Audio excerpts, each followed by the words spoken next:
Okay, this is a little bit of a different video this time. I'm just in the process of putting together a report at the moment and just going through and updating a bunch of charts.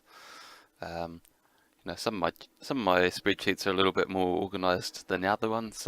This one I've kind of created on the fly, so I've got a whole bunch of different bits and pieces going on all over the place. But the one that we looking at today is rigs, and I wanted to actually build a new chart. So this is kind of just taking you through a little bit of the process actually. And so the one that we are going to be playing with today is US rig counts for oil and WTI crude. Now I just wanted to where I'm going with this, and I actually don't even know what this chart's going to end up looking like, is to show something around the elasticity or the responsiveness of rigs to the oil price. So, and the way we're going to do that is to simply look at the percentage change. So I'm going to start by looking at the 6-month rate of change. So if we just go down, the way I usually do that would be 26 weeks plus 1. So go down 27. We'll take that 1 divided by that, just a simple percent change formula. And this one, like just the same, but for the oil price.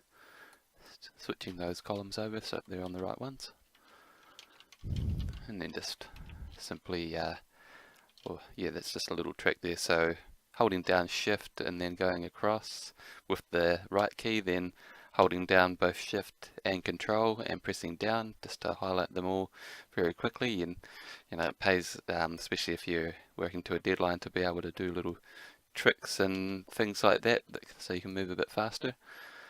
And then we'll just insert a line chart and see how that looks. So it's pretty much looking as I expected it. The one that's in the orange, the one that's looking a little bit more volatile, that's obviously the oil price. And we can see there that there is a fairly decent link between the two. We can just one way to just screw around with the series to on a chart to, oops, did it the wrong one, is to just push the one that you want to lag. Just push that series down like so. Push it down a little bit further because you can see that it seems to be operating with about a, what are we looking like there? I think that's fairly decent line up. Yeah, it's looking pretty good there. Maybe just a little bit further. Yeah, I'd say that's a pretty decent line up there. Just pop it down one more just to see. And a lot of making charts is really about just experimenting and exploring the data and playing around with it until you get something that actually makes sense.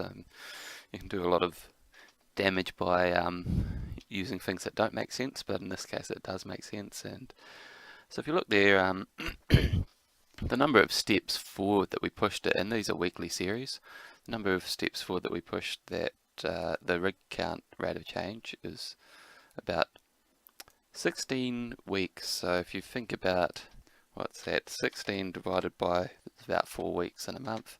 So looks like there's about a 4-month lag between what the oil price is doing and what the guys in oil drilling land are doing. So if we look at the chart, what it's doing there now, and we can make this a little bit clearer if we just it's all about the presentation. It's charts are about showing what the facts are, but the better you are able to communicate those facts, the more powerful the insights are going to be. And you can see there, if we narrow that line down, we can see it what's going on here a little bit clearer. And it's looking like we are going to see sort of in the next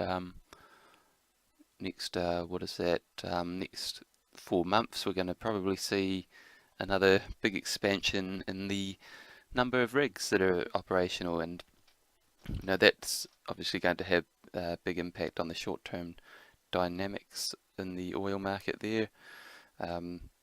I think that the technology these days is pretty good in the oil rigs, so they're probably going to be pumping out in pretty short order. Since we're on that topic, the other one that you might have seen there before was crude oil production against rigs. You can see there that there's a bit of a delay there. Might have to do some separate work on that to see what kind of lag or lead there is on that. And then there's existing wells and stuff that are already in place. But anyway, the point of this exercise was to look at the kind of elasticity. I won't go down to the 3-month level. I might have a look at that later by myself, but the 6-month rate of change makes it fairly clear what's going on in terms of the responsiveness there, and gives you pretty clear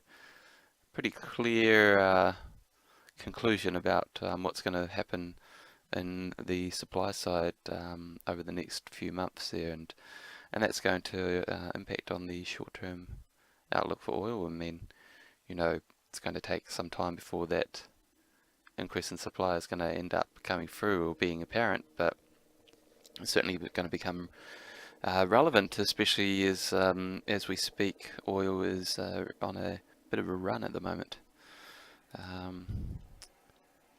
Show you that one too, just as a bit of a bonus chart. It's the global supply of demand imbalance, and that's already, you can see there that it goes through these really interesting, pretty clear cycles really.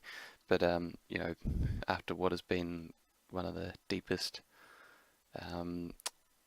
excesses of supply here, with which obviously triggered off that big downturn, back to balance, and that sets up a fairly bullish medium-term case. Of course, these work in a cycle, as we just saw, and it's going to be something to watch in the months and years ahead. So I'll wrap it up there and get back to work, because I've got to get this report out. I am working to a deadline.